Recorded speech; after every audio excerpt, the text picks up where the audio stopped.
A conservative lawmaker in Iran made an ass of himself on election night. The LA Times reports here.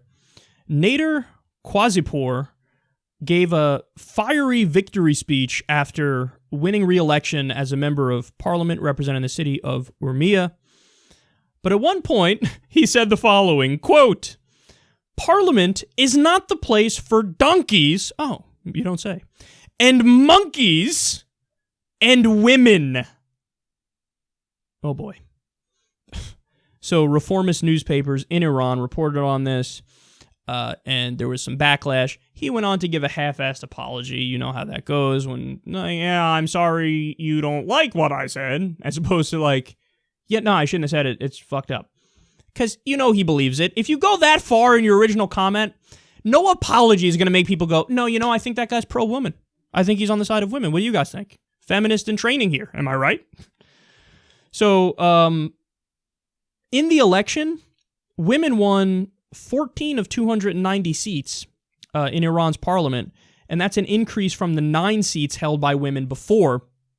Now, I also have to add this massive caveat, though, which is so expected in many ways, that what they did in Iran here, or what they typically do, it's kind of like a Fox News trick. You know how Fox News always invites on black people to bash other black people and hate on black people, or they invite on women who are like, yeah, feminism's stupid, or don't other women suck?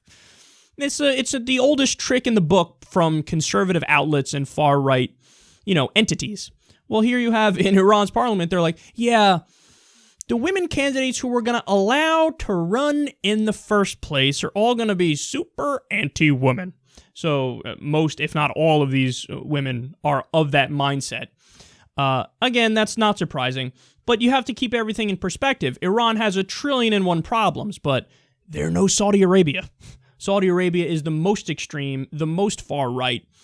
They have a Wahhabi system of government, a Salafi system of government. That's why analysts have rightly said this is the ISIS that made it. And they're one of our top allies in the region. Iran is also an Islamist Shia theocracy. It's horrific in 1,000,000,001 ways, but they're actually not as extreme as Saudi Arabia. And on average, the age in Iran is young. And since it's young, you have people who are more secular, more liberal, not really buying what the old-ass fundamentalist government is selling. And so there's plenty of hope for the future. But you still have people like this. This guy is such an idiot. What exactly did he say? Donkeys, monkeys, and women. I don't want them in parliament. That is the most offensive, obviously incorrect way of viewing women. And yes, you're comparing donkeys to them. Yes, you're comparing monkeys to them. Meanwhile, I love the irony of this. Here's a guy who's like, yes, the reason I'm comparing them is because they're obviously inferior and they're stupid.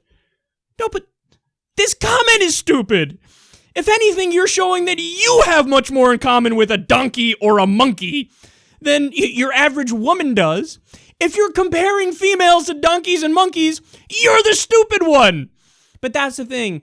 He has to assert his superiority and, how great he is, because he actually probably feels insecure deep down, and he gets a sense that, yeah, these women will probably run the country better than me because I'm a jack-off and I'm an idiot. But yeah, no, they're like monkeys and they're like donkeys. I'm totally smart, though, which is why I just compared women to donkeys and monkeys.